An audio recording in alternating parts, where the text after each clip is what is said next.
is no denying that the economy is in rough shape, right? Inflation is a major problem.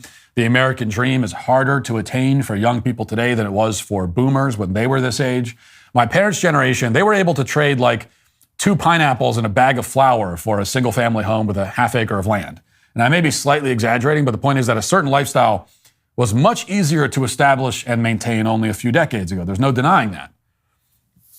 And beyond the economy, it's also true that our culture is in bad shape. The situation abroad is even more volatile, and so on. So there are challenges. There are difficult challenges. Nobody can pretend otherwise. That said, there is a real tendency to grossly exaggerate the difficulties that we face today. And it's not just Gen Z. In fact, I recently saw a viral meme that was doing the rounds on Twitter, and it has this whole woe is me shtick, except for millennials. And the meme shows Matthew McConaughey puffing on a cigarette with a shell-shocked look on his face, along with the caption, "Millennials living through Y2K, 9/11, a plague, 2 economic recessions, and a possible World War III before they turn 40. Now, it's true that some of those things were hard. On the other hand, if you're including Y2K on your list of generational traumas, then it's clear that you're really trying to pad the stats, because Y2K is famous for being an occasion where literally nothing happened at all.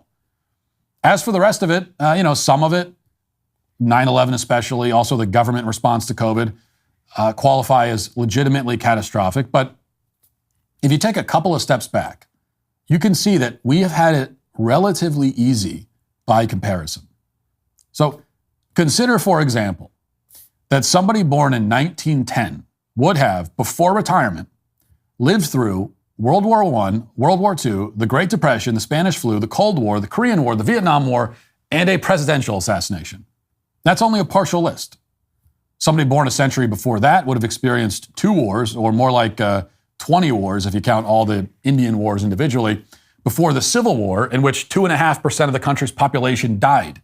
2.5%, which is the equivalent of around 8 million American casualties today. So imagine the entire population of Virginia dying a horrible death in the span of 4 years, and you get an idea of the devastation.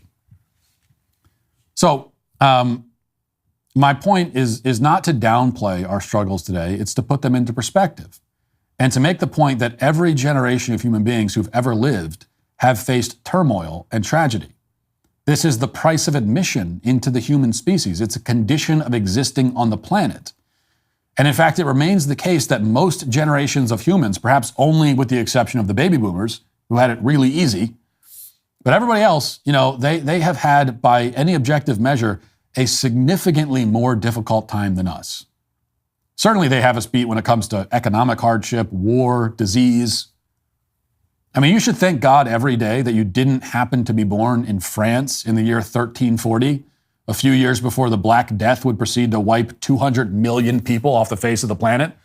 I mean, imagine watching as everyone around you breaks out in festering, oozing boils before they eventually die in puddles of their own vomit and blood, only to soon suffer the same fate yourself. And then you'll get a pretty good idea of why you are, in many, many ways, incredibly blessed to have been born at a time when a bad cold is the only, quote, plague you've ever experienced.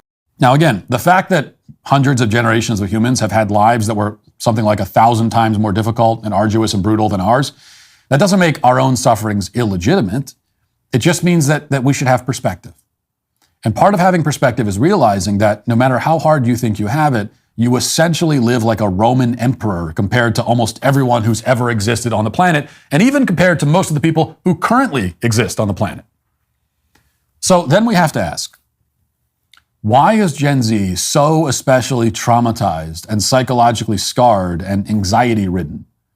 Sure, rent is too high, mortgages are too high, groceries are too expensive, but does that justify over half of an entire generation being diagnosed with an anxiety condition? Does that justify monthly panic attacks? Does that justify being dependent on psychiatric medicine to function? Like, it's not that bad, okay? It's just not. Now, those people in the past who endured hardship that Gen Z can't even begin to fathom, they didn't need anxiety medication. They had never heard of panic attacks either. Like that didn't exist. Panic attacks are new. That didn't happen in the 1800s. Nobody was talking about panic attacks. So what's the problem? Is it that people today are just simply weak? Is it as simple as that? Well, yeah, pretty much. I mean, it's as simple as that. That's actually what's happening. As a group collectively, we certainly do not experience more suffering or more hardship than humans of the past, but we are less able to deal with suffering and hardship. The cross that we carry is smaller, it's lighter, but our shoulders are not as broad and our backs are not as strong. And there are many reasons for this. We live in relative comfort and luxury, which has made us soft. We also, again, as a culture, are more secular, more nihilistic, more materialistic. And this has caused a kind of spiritual atrophy.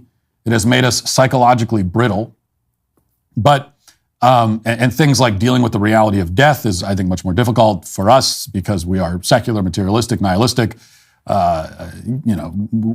believe that we're going to die and fade into non-existence, which I think makes death far more terrifying.